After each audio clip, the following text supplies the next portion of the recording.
Assalamualaikum warahmatullahi wabarakatuh. Pada pertemuan ini kita akan mengkaji hikmah-hikmah yang ada di dalam ibadah itu. Ternyata hikmahnya banyak manfaatnya untuk manusia itu sendiri. Yang pertama hikmah syahadat. Syahadatain, 2 kalimat syahadat. Bersaksi, berjanji, mengakui tiada Tuhan selain Allah yang wajib disembah.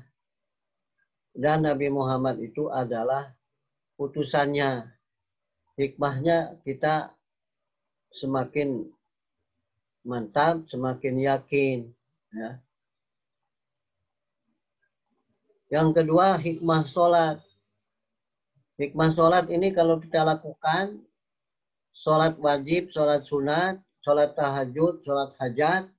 Nah ini banyak hikmahnya di dalam perbuatan sholat, pelaksanaan sholat. Hikmahnya apa? Tenang, rasa bersyukur, ya. Jiwanya tenang dan sebagainya. Coba nanti dikaji Anda. Hikmah ibadah sholat itu banyak. Baca buku. Hikmah zakat, ini juga apa hikmahnya? Banyak juga dikaji. Memberikan sedekah wajib zakat kepada fakir miskin, kan membantu. Ini banyak hikmah. Nanti Anda baca buku. Hikmah puasa juga nanti Anda baca bukunya. Hikmah ibadah haji, hikmah musyawarah, bagaimana hikmah daripada kita ini bermusyawarah hidup kita ini. Ya, tidak sendiri-sendiri, mengajak orang lain untuk bermusyawarah. Apa hikmahnya musyawarah? Hikmah istiqomah, teguh pendirian. Itu juga banyak hikmahnya bagi diri kita, ya, dan bagi masyarakat. Muamalah ini terbagi dua. Muamalah dalam arti khusus disebut biasa hukum privat atau hukum perdata, al-qanunul khos kalau dalam kaidah hukum agamanya. Muamalah dalam arti umum, al-qanunul am, hukum publik. Nah, seperti hukum acara pidana, ya, acara perdata, petun, pidana militer dan sebagainya. Nah, ini termasuk al-qanunul am, ya, hukum yang umum, ya, termasuk hukum yang ditentukan oleh pemerintah. Nah, ini jinayah, perang, damai, ya, dalam fikih siasah, ketatanegaraan. Ini urusan ini tergantung bagaimana strateginya, bagaimana, ya, bisa ditambah, bisa dikurang tadi itu. Ini kaitannya muamalah namanya. Antum alamu bi umuri dunyakum. Kamu lebih tahu tentang manfaat dari urusan duniamu. Jangan sampai ini kok beda strategi perang di zaman Nabi dengan sekarang. Jadi bid'ah. Kalau gitu dia bid'ah, sesat. Kalau gitu neraka. Nggak bisa. Kalau kaitan muamalah, jangan salah kita itu, ya, memberi hukum kepada sesuatu perbuatan. Selanjutnya penting sekali sumber agama atau ajaran Islam. Semua ini kita harus tahu. Di mana ada masalah, perlu ada pengembalian, perlu ada kajian, perlu ada kembalian, ya, kepada yang benar, kepada sumber aslinya yang benar. Permasalahan hukumnya muncul misalnya. Bagaimana menyelesaikan masalah ini? Maka kita kembali ke sumber hukum Islam. Yang pertama, kita kembali kepada Al-Quran, firman-firman Allah yang berisi pedoman, petunjuk, as-syifa, obat, az-zikro, peringatan, al-qasas, cerita-cerita, al-mau'izah, Al-Quran itu nasihat-nasihat, al-kalam, ucapan, Alkitab, tulisan-tulisan, Al-Furqan, membedakan antara yang hak dan batil. Nah, itulah fungsi Al-Quran ya, bagi manusia. Nama-nama Al-Quran ini banyak ya sebenarnya, cuman di sini hanya sedikit kita ungkapkan. Yang kedua, sumber hukum setelah Al-Quran kita harus cari sunnah atau yang disebut dengan hadis Nabi. Perkataan Nabi, kaulun, af'alun, perbuatan, dan takrirun, ketetapan dari Nabi.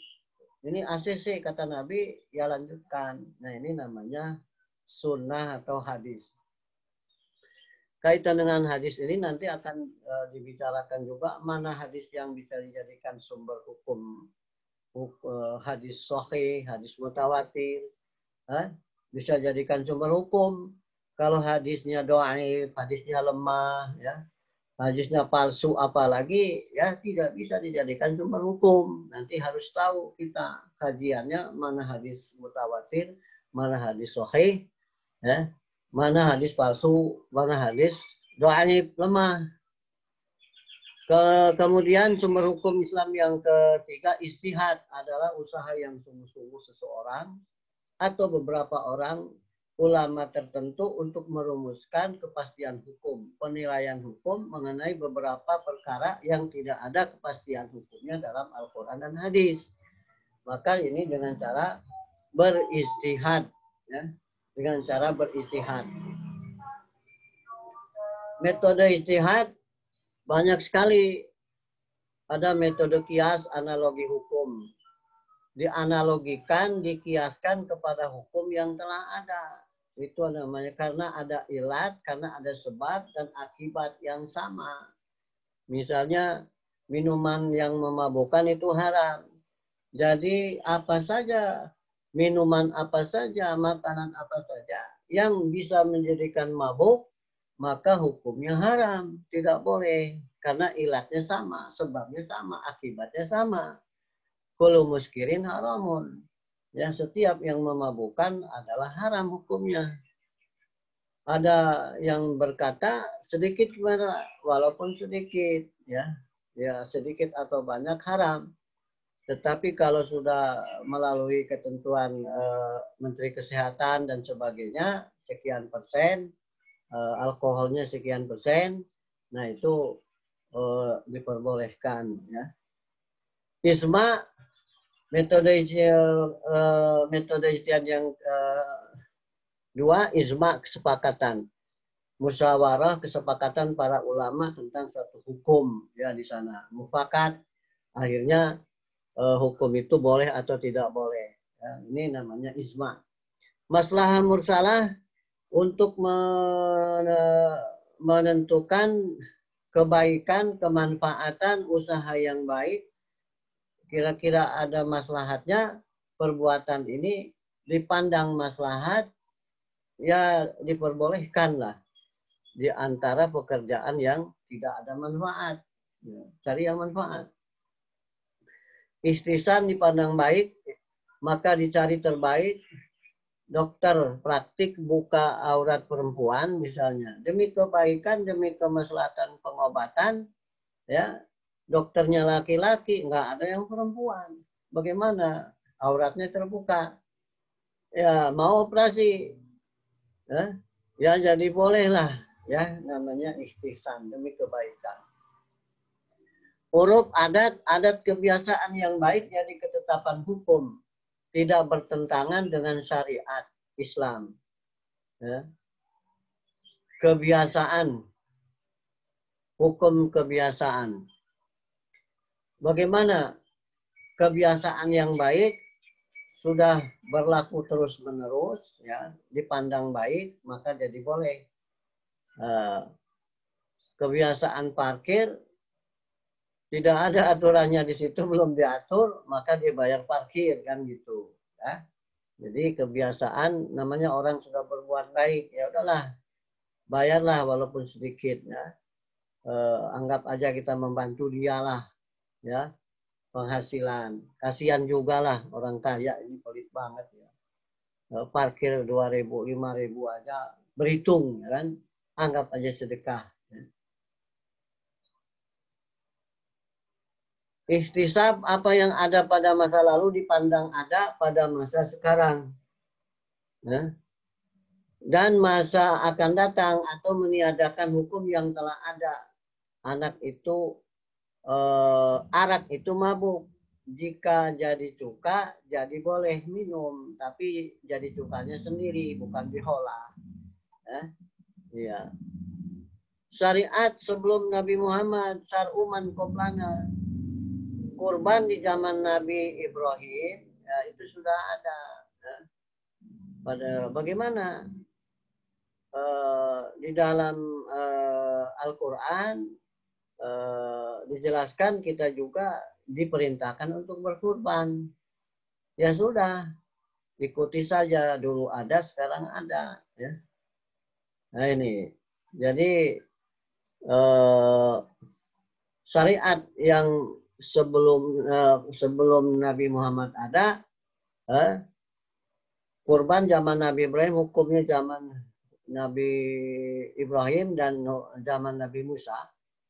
Kalau dulu zaman Nabi Musa, orang berdosa besar harus dibunuh dirinya, harus bunuh dirinya biar hapus dosanya. Di zaman Nabi Muhammad dilarang, tidak boleh bunuh diri. Maka walaupun dulu ada ketentuannya orang berdosa besar harus bunuh diri, maka sekarang ini tidak boleh lagi. Ini tidak boleh ikut karena tidak baik dan dilarang di dalam Al-Quran. Nah, itu hanya untuk dulu, ya, di zaman Nabi Musa. Ya. Tidak ada di zaman Nabi Muhammad. Demikian, semoga berkah dan manfaat. Wassalamualaikum warahmatullahi wabarakatuh.